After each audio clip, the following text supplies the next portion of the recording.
Ya, oke.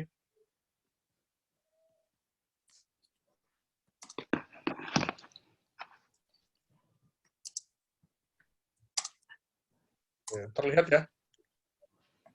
Iya, Pak. Oke. Saya Limanuela Herninga Dianti.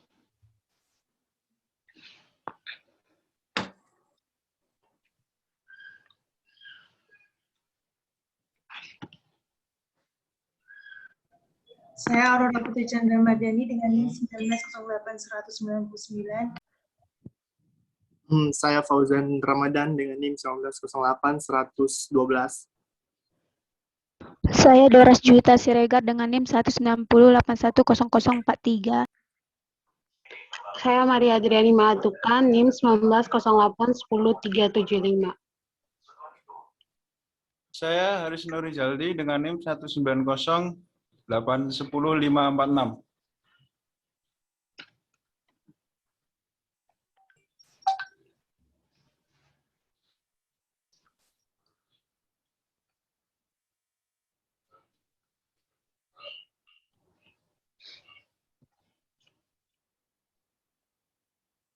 Oke. Maaf Pak, kalau coba saya aja yang share screen gimana Pak? Nggak apa-apa. Bisa. Saya Jawabannya stop share dulu ya. Ya, saya coba Pak.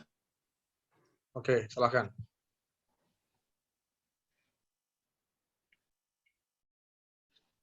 Oke, sip, bisa. Ya. Lanjut ya.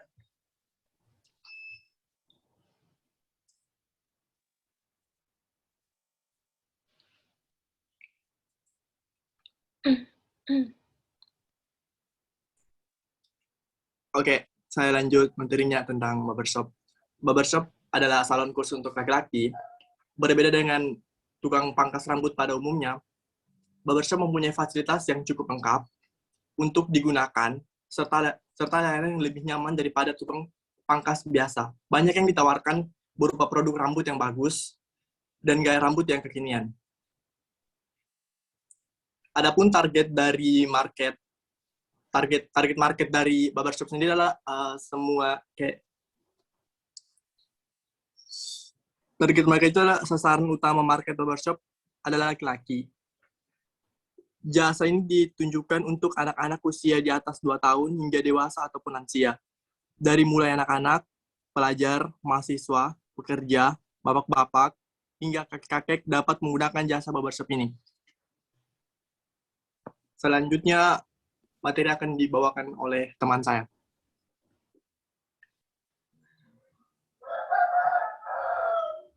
Untuk metode pemasarannya, pertama membuat website dan memaksimalkan penggunaan media sosial. Penggunaan website sekarang sudah menjadi hal yang pakem dalam sebuah usaha.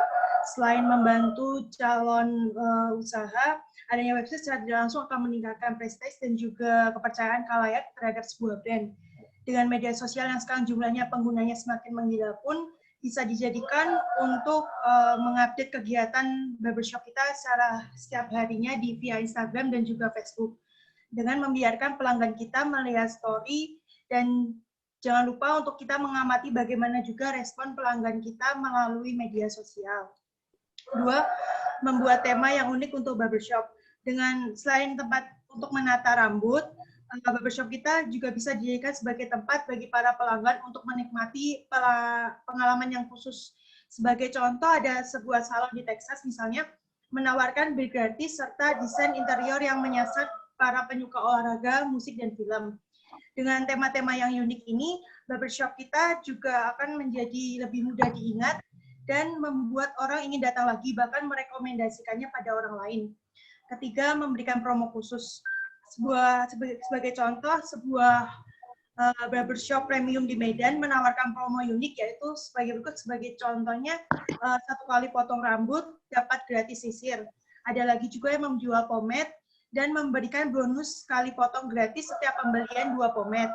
Promo-promo semacam ini tidak akan mati dalam dunia bisnis, karena dalam apapun yang didasari dengan gratis, orang itu akan suka. Yang keempat adalah tiganya berfokus dengan mencari pelanggan baru, sehingga pelanggan tetap tidak terabaikan. Eh, baru salah satunya dan kapan saja muncul kompetitor yang akan merebut pasar kita. Kesalahan banyak pengusaha barbershop adalah melupakan klien lama begitu mereka meninggalkan salon.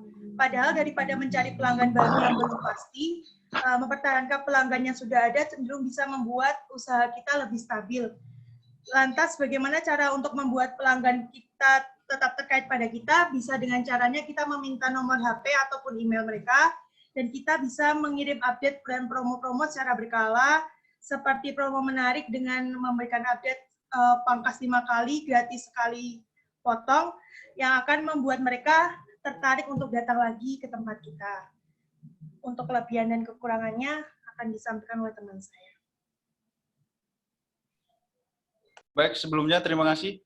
Kelebihan yang pertama selalu dibutuhkan. Kepedulian laki-laki terhadap penampilannya semakin tinggi. Bagi laki-laki perlu memotong rambutnya setiap sebulan sekali agar tetap terlihat rapi dan bersih. Dengan kondisi yang selalu dibutuhkan itulah, barbershop tidak akan kehilangan pelanggan di setiap harinya. Yang kedua, mudah dikerjakan. Memotong rambut tidak perlu menghabiskan waktu yang lama hingga berjam-jam, hanya membutuhkan waktu kurang lebih 15-20 menit. Memotong rambut juga harus mampu menyesuaikan penampilan sesuai seseorang dari yang biasa menjadi luar biasa. Dengan rambut barunya sudah distyliskan. Yang ketiga, peralatan sederhana. Barbershop tidak seperti salon wanita pada umumnya, yang memiliki banyak ragam perlengkapan. Peralatan alat-alat yang dibutuhkan barbershop cukup simpel. Di antaranya dengan modal gunting rambut, alat pencukur, dan vitamin serta lain-lain. Kelebihan yang keempat, modal utama cenderung kecil. Membuka usaha barbershop tidak membutuhkan modal yang banyak. Paling tidak kita bisa menyiapkan dana lebih untuk menyewa tempat dan interior. Tapi bila memiliki garasi, tak salahnya dijadikan sebagai barbershop.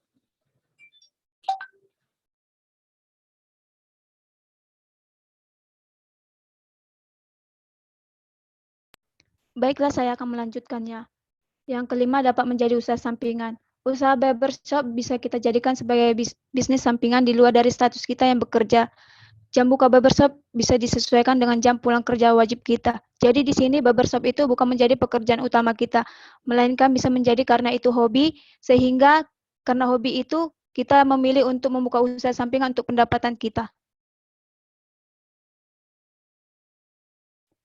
Kekurangannya, brand baru sulit dikenal. Jika muncul dengan brand atau merek baru di dunia barbershop, mungkin konsumen akan sulit menyadarinya. Hal ini yang menyebabkan bisnis barbershop selalu sepi di awal-awal.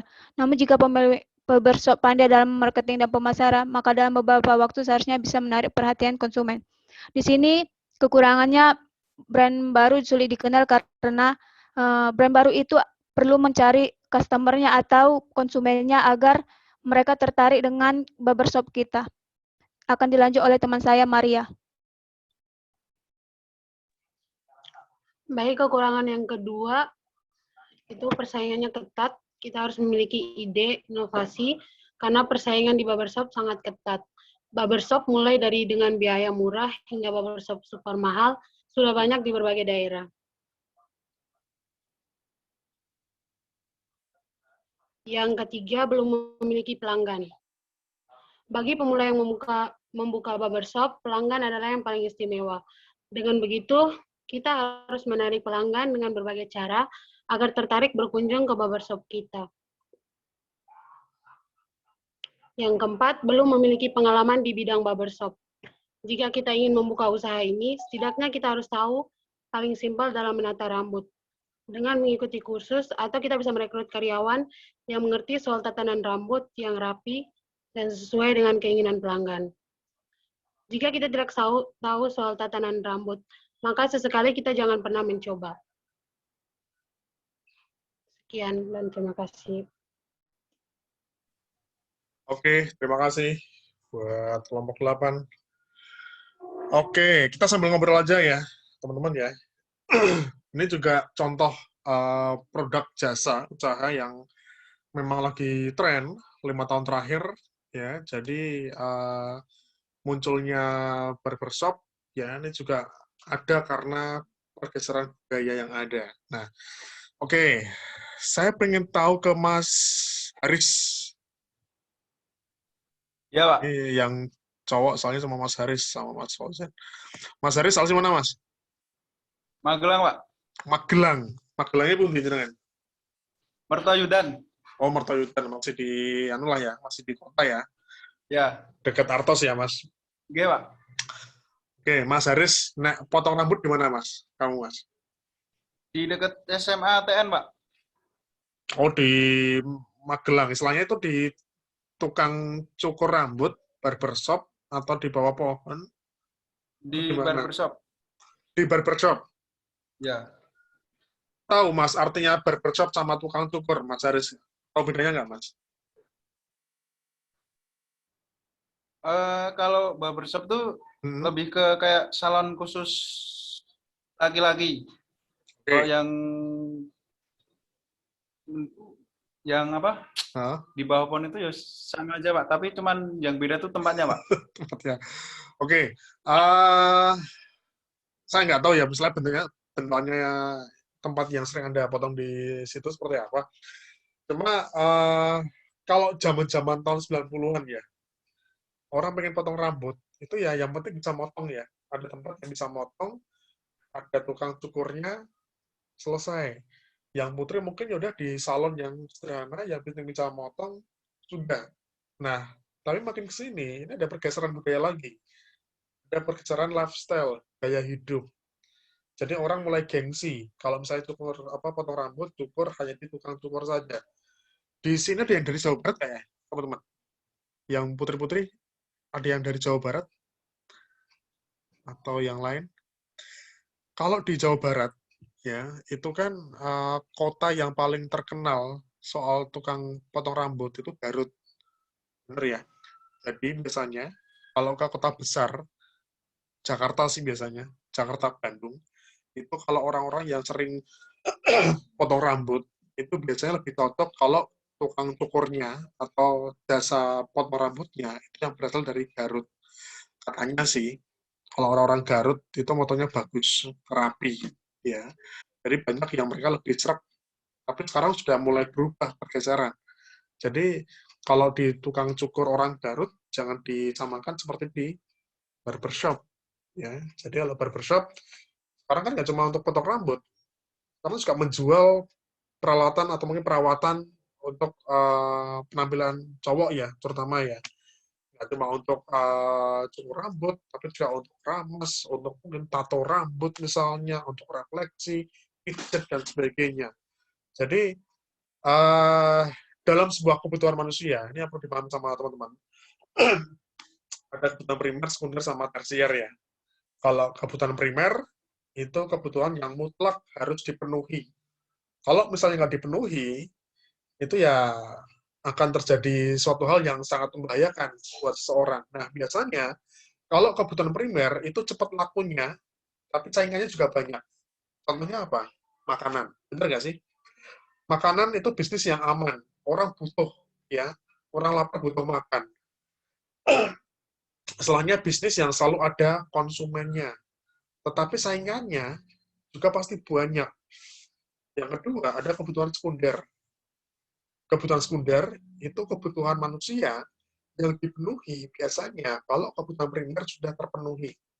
Jadi biasanya manusia itu butuh kebutuhan sekunder, tapi dia akan memenuhi, akan membeli kalau misalnya kebutuhan primer itu sudah terpenuhi. Misalnya apa? Baju. Baju bisa masuk kebutuhan sekunder. Kalau misalnya kamu nggak punya baju, bajumu rusak, ya sudah sempit, sudah bolong-bolong, ya mau nggak mau, harus beli baju kan. Kamu butuh kan. Tapi ini bukan kebutuhan primer, kebutuhan sekunder. Orang mungkin belum butuh banget. Kalau misalnya nggak ada baju banget, baru dia beli baju ya. Nah, barbershop ini kebutuhan sekunder atau tersier. Jadi lebih ke sekunder tersier ya. Tapi kebutuhannya masuk ke sekunder. Kalau kebutuhan untuk potong rambut. Tapi kalau misalnya sudah masuk ke barbershop, ini maksudnya ke kebutuhan tersier. Ya, nah Coba saya pengen tahu, ini ada yang dari Jogja nggak, teman-teman? Mbak Aurora, Mbak Emanuela asli mana? Mbak Emanuela, dari mana kamu? Saya Jogja. dari Bantul, Pak. Bantolnya Iya. pundi, Mbak? Bantolnya mana? Imogiri, Pak. Imogiri, asli Imogiri kamu? Iya. Iya, Sama asli Imogiri. sama kecamatan mananya? Depan Mbak Aurora kecamatan ketawa-ketawa. itu ada gereja. Nah, gereja tuh sebelah Timurnya gereja toh? ada jalan. Iya, Timurnya, atau sing arah mm. arah makam itu kan? Nah, nanti itu di Ah, belakang gereja, Pak, rumah saya. berarti sebelah gereja ada gang kecil itu. Iya, betul. Hmm, Sebelah timurnya. oke. Kalau Mbak Aurora asli Jalan mana? itu, Magelang, Pak. Oh, podo Mas Haris. Oke, iya.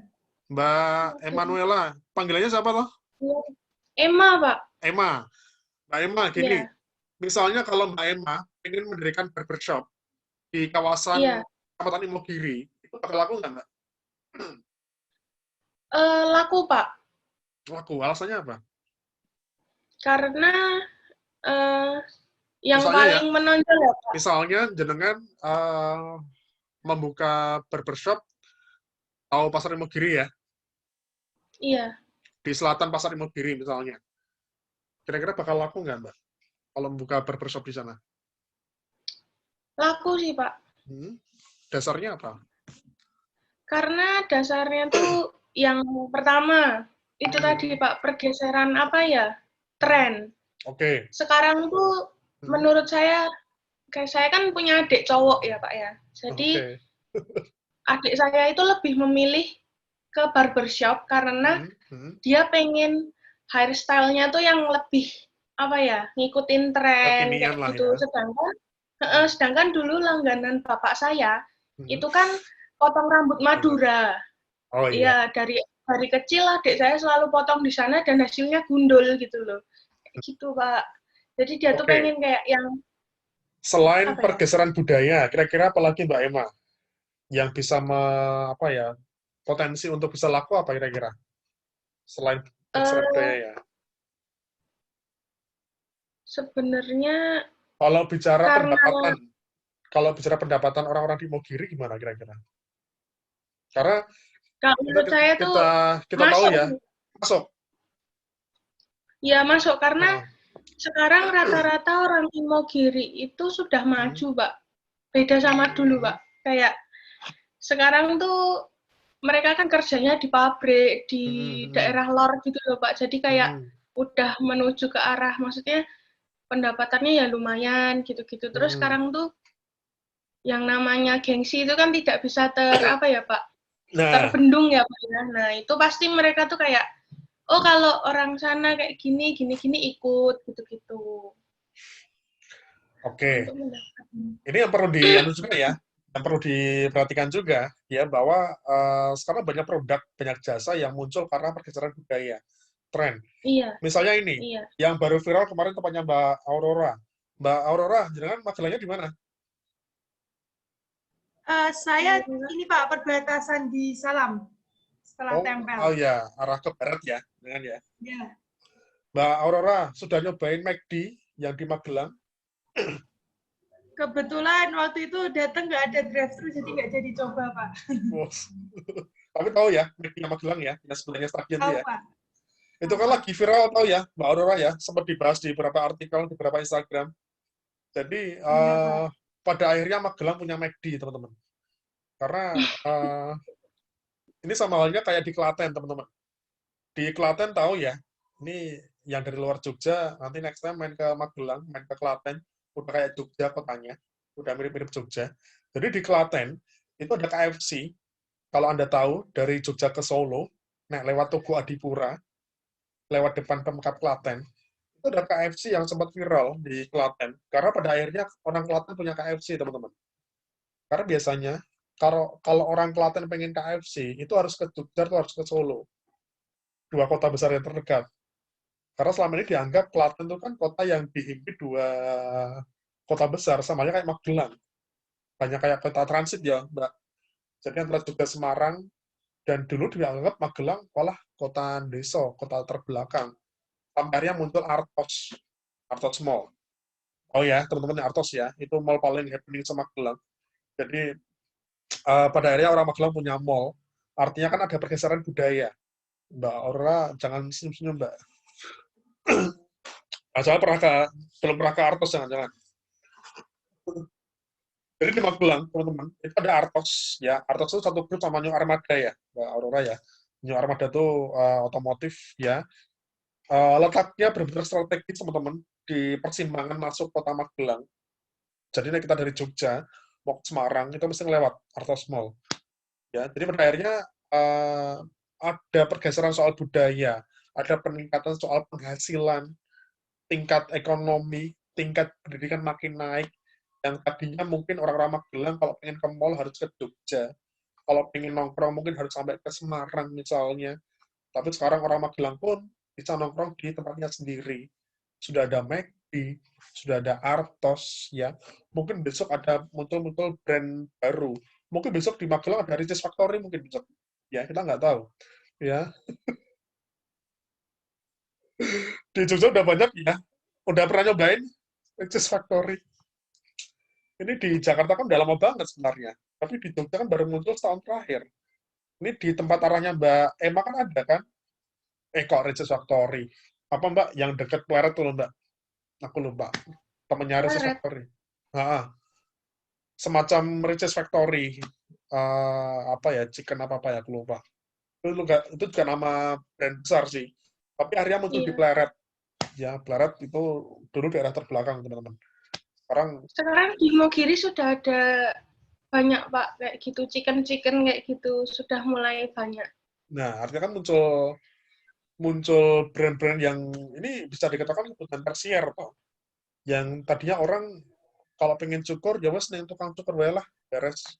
Sekarang udah punya duit banyak, udah punya relasi yang banyak, gaul, pengen istilahnya, pengen tren misalnya, ya sudah, pengennya ke barbershop. Ya, biar bisa ngopi, biar bisa nongkrong, biar bisa diantar ceweknya, mungkin ceweknya nggak nganggur, nggak gabut, istilahnya bisa sambil ngadem kan di situ kan, daripada di bawah Iya. pohon rindang gabut, harus di barbershop. Jadi paling nggak teman-teman, ini saya nggak tahu sudah menentukan segmentasinya belum ya barbershop ini dari kelompok 8 ini. Gimana, Pak?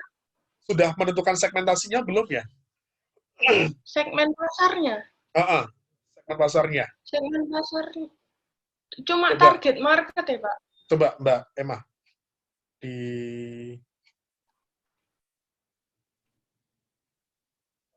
market.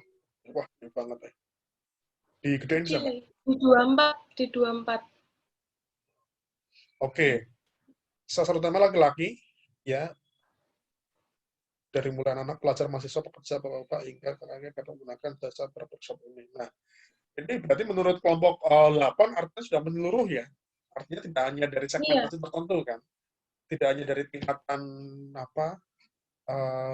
pendidikan tertentu, tidak hanya tingkatan penghasilan tertentu kan. Karena saya pernah lihat barbershop termahal di Jogja itu sampai 30.000 sekali potong.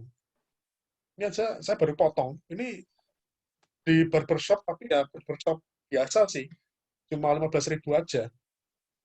Tapi saya pernah lihat di Timoho atau di Jakal ya, itu ada yang sampai 30.000 sekali potong. Nah, mungkin buat ya tergantung kantongnya si mahasiswa ya, karena masing-masing kampus pun di Jogja pun kan juga latar belakang mahasiswa juga beda-beda. Antara kampus 1, kampus 3, antara di Jakal, di Babarsari, Storan misalnya, atau di daerah Tamces pun juga pasti beda segmentasinya. Jadi penentuan lokasi itu juga jadi poin utama. Karena ini menjadi bisnis yang orang banyak banget ini bisnis barbershop. Sekarang tinggal masing-masing barbershop gimana caranya punya inovasi kan, diskon misalnya, atau misalnya ada coffee shop-nya. Kalau misalnya di Jakarta tuh satu kali potong tuh 75.000, tapi dapat kopi sama dapat semacam hampers kecil-kecilan lah. Jadi 75 itu udah sama pijet, sudah sama apa misalnya. Ya 75 hanya untuk sekedar potong rambut, mungkin bagi orang-orang yang tidak terlalu banyak gajinya, gitu kan. Mending buat beli makan segitu. Mending potong di pinggir jalan di Madura atau di Garut cuma 15.000 atau 10.000. Nah, artinya tergantung lagi kan latar belakang kondisi masing-masing orang. Ya, ini contoh produk, contoh jasa yang muncul karena pergeseran budaya ya teman-teman ya. Saya tadi cerita ke kelompok sebelumnya, di Jogja sekarang banyak beberapa produk, beberapa jasa yang muncul di kalangan orang-orang yang tadinya bukan segmentasinya mereka. Kita paling ambil simpel kayak laundry, teman-teman. Laundry, zaman dulu itu kan buat mahasiswa, buat anak-anak sibuk, ya, anak-anak mahasiswa yang nggak sempat nyuci sendiri, buat orang-orang kantoran yang nggak sempat di kota besar. Tapi sekarang pun di Imogiri, saya kira banyak banget laundry di situ. Karena zaman sekarang orang juga malas nyuci kan. Sekarang udah masuk ke kampung-kampung, udah masuk ke desa-desa laundry bahkan. Bukan lagi di perumahan, bukan lagi di lingkungan mahasiswa. Tapi di perkampungan, di pedesaan pun, saya kira udah banyak laundry. Ini di tempat saya di Kota Gede, ini kampung loh teman-teman. Tapi di sini banyak laundry yang dikelola warga sekitar. Artinya kan juga orang mulai malas untuk nyuci ya, malas untuk pengennya praktis, ya udahlah di laundry aja. Udah nggak kayak zaman dulu kan, udah nggak kayak zamannya mahasiswa lagi kan. Nah, orang biasa pun nggak bisa. Oke, tadi bagus ya, ada berapa, gimana? Sekilo 4.000. Iya. Kalau Dulu zaman saya kuliah malah sekilo 1.500 Mbak Emma. Zaman-zaman 10 tahun yang lalu ya. Ada yang 2.000, ada yang 1.500 kilo.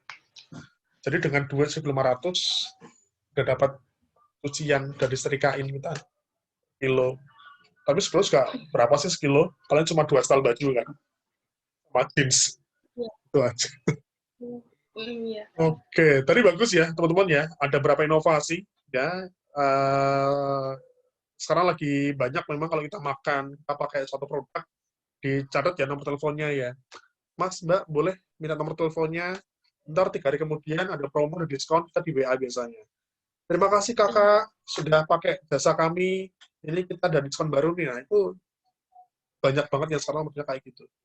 Ya, menggunakan WA, atau misalnya, ini punya Instagram semuanya kan kalian.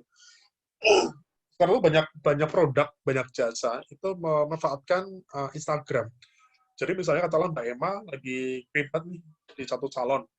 Nah, nanti Mbak Emma diminta untuk story, live, atau mungkin ada foto lagi dipotong rambutnya, terus di-upload di Instagramnya Mbak Emma.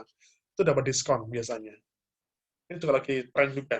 Beberapa tempat makan, beberapa jasa, itu pakai jasa endorse. Kita di-endorse. Kita lagi makan, itu difoto. Terus diminta untuk mengupload di Instagram kita. Terus menulis caption positif lah. Oh, tempatnya bagus, enak, adem misalnya. Dapat. Itu lagi banyak. Itu juga bisa dicoba nantinya. Ya. Oke, itu ya teman-teman gambarannya. Nanti kalau misalnya beda produk, ya beda lagi. Beda segmentasi, beda lagi. Makanya kan sekarang di Jawa Tengah aja ya. Di Jawa Tengah pun, yang kita anggap kota-kota, mohon maaf ya, kota-kota kecil, seperti mungkin Magelang, Pekalongan, Kebumen, Cilacap, misalnya Klaten, Grobogan, yang kota-kota di luar ibu kota provinsi pun, sudah banyak brand-brand bermunculan akhirnya. Karena memang sudah muncul gengsinya si masyarakat. Yang produk di Jakarta pun, yang tadinya tren di Jakarta, saya masih ingat teman-temannya Jeko, ya, atau Jeko ya, Jeko Donat. Ya. Jeko Donat itu kan di Jogja, pertama kali itu kan di Malioboro Mall. Di Malioboro Mall itu Jeko Jogja pertama kali. Dulu kan terkenalnya di Jakarta, Jeko. Dan banyak yang bilang Jeko itu kan produk luar. Jeko itu kan produk dalam negeri. Sehingga dulu tuh banyak orang yang dari Jakarta, dari piknik ke Jakarta, dari kerjaan ke Jakarta, pulang ke Jogja itu bawa oleh-olehnya Jeko. Karena belum banyak yang ada Jeko. Kayak di Demangan ya, ada Sushi Tei. Tahu ya, Sushi Tei. Sushi paling mahal di Indonesia. Itu dari Jakarta memang. Kayaknya di Jakarta. Terus akhirnya muncul di Jogja. Karena di Jogja mulai banyak pendatang, teman-teman. Di Jogja tingkat penghasilannya mulai banyak yang gede gajinya. Artinya banyak kantor-kantor Jakarta, kantor pusat buka cabang di Jogja, akhirnya orang-orangnya dimutasi ke Jogja, pada bikin rumah di Jogja, ada istilahnya dengan standar gaji Jakarta, tapi mereka tinggal di Jogja. Makanya kan tempat tinggal pun juga pasti mempengaruhi kan. Kayak ini ya, tahu The Paragon ya, teman-teman ya, House eksklusif ya. Iya. The Paragon itu kantornya belakangnya UI Tontat ya. The Paragon itu kan kos-kosan eksklusif, jutaan kan, yang tadinya mungkin dianggap sebagai kos-kosan yang mahal, tapi buat orang luar Jogja harga segitu mungkin worth it ya. Dengan fasilitas yang oke lah, tapi dengan harga yang masih bisa dijangkau. Tapi ya mungkin bagi orang-orang di luar misalnya komunitas tersebut dengan penghasilan yang sangat sedikit mungkin dianggapnya mahal. Kan ini kan Jogja itu kan lagi banyak ini sedikit aja. Jogja itu kan beberapa tahun terakhir itu kan dianggap agak menganaktirikan asli Jogja. Karena banyak produk-produk di Jogja, banyak fasilitas tempat wisata di Jogja itu kan diperuntukkan bagi orang luar Jogja yang penghasilannya agak jauh lebih orang asli Jogja sendiri. Ini kemarin sempat ramai teman-teman. Yang sempat ramai itu pas zaman-zamannya kemarin pas ada AADC 2016-2015. Ya toh, ada slogan Jogja ora didol, Jogja nggak dijual. Karena banyak fasilitas di Jogja, tempat makan, restoran di Jogja, itu harganya mahal banget teman-teman. Hanya ditujukan bagi orang-orang yang mampu saja. Dengan orang Jogja sendiri, yang dengan gaji yang kecil, tidak mampu membelinya. Nah, ini menjadi pro kontra sih pada akhirnya. Oke, gitu ya teman-teman gambarannya. Terima kasih ya Mbak Emma dan teman-teman ya. Semoga sukses dan ini bisa menjadi saya harap bisa menjadi tambahan wawasan ya. Nanti next time kalau misalnya pengen coba untuk belajar kewirausahaan lebih lanjut ya. Ini saya nggak tahu yang di semester 4 pada ngambil praktek kewirausahaan nggak. Kalau misalnya ada SKS berlebih ya. Ini semester 6 nanti bisa ngambil praktik kewirausahaan. Kalau misalnya pengen berminat mengembangkan yang namanya bisnis atau usaha. Kita akan belajar banyak di situ. Nanti kalau misalnya tertarik, bisa ngambil. Gimana, Emma? Kan, saya mau nanya Pak, kan sebenarnya tuh di kampus itu ada nggak sih Pak kayak wadah yang untuk sharing? Maksudnya kayak misalnya kan saya seneng tuh, maksudnya pengen punya usaha gitu. Cuma saya tuh belum bisa cara belajarnya. Jadi step by step-nya tuh kayak masih ragu gitu loh Pak. Kan kalau misalnya saya mau buka usaha ini. Oh, ternyata ada satu kampus yang punya usaha itu gitu Pak. Itu ada nggak sih wadah untuk sharingnya gitu? Emang gabung grup 2019 pas ospek nggak ya? Dulu. Gabung. Dulu tuh iya, sempat gabung. Sejak 2019 kita kan ada akun kewirausahaan. Jadi di situ tuh kan kita mengupload, ini memang 2-3 bulan terakhir, ini psikologi, ini sedang mengembangkan kewirausahaan UMBY. Coba teman-teman buka Instagram ya, tunjukin tunjukin Instagramnya, nanti bisa di-follow. Oke, ini akunnya, kewirausahaan si UMBY. Kewirausahaan. Ya, kewirausahaan si UMBY. Itu kita memang sedang bertransformasi yang tadinya dikelola oleh universitas. Ini coba akan dikelola di tingkat fakultas dulu, terutama di psikologi. Jadi ke depannya, ini ya kami mohon supportnya, mohon doanya. Mulai tahun ini kita akan coba untuk mengembangkan ini. Ini kita sudah merekrut beberapa asisten, ya angkatan 2018-2017 memang ya. Nanti kalau misalnya memang tahun depan berkesempatan dengan 2019 bisa bergabung, nanti bisa cek terus ya informasinya di situ. Dan kita dalam waktu dekat ya ada 2 event teman-teman. Ini selain promosi ya saya ya. Ada 2 event di bulan Juli sama Agustus ya. Bulan Juli kita ada seminar kewirausahaan, di bulan Agustus kita ada pelatihan kewirausahaan. Ya, jadi ini semoga menjadi langkah awal ya, menjadi langkah awal bagi teman-teman yang mau belajar usaha, mau belajar belajar bisnis, dan nanti next time ini kita menerima produknya mahasiswa psikologi. Jadi bagi mahasiswa psikologi ya, kalau misalnya kalau nggak salah di grup pelaku konsumen, saya nge-share deh Emma, saya nge-share Google Form yang punya usaha, yang sedang merintis usaha bisa ngisi di form tersebut. Nanti bisa kita upload, bisa kita bantu untuk promosi usahanya. Itu salah satu pelayanan kita nanti. Saya kan baru mau mulai, Pak. Maksudnya Baru masih mau mulai? memikirkan. Oh, masih coachingnya ya? Masih kayak gambling antara ini, kalau aku buka kayak gini tuh bisa nggak gitu-gitu sebenarnya. Bisa, nanti pantengin terus ya di Instagram, karena paling nggak setiap sebulan sekali kita mau ada event semacam talk show atau event seminar, bisa terus diikuti aja Emma dan kawan-kawan yang lain. Begitu sementara ini saya rekam ya teman-teman ya, nanti saya upload di YouTube, nanti bisa disaksikan kembali rekamannya. Oke, gitu aja saya kira teman-teman. Terima kasih ya atas atensinya.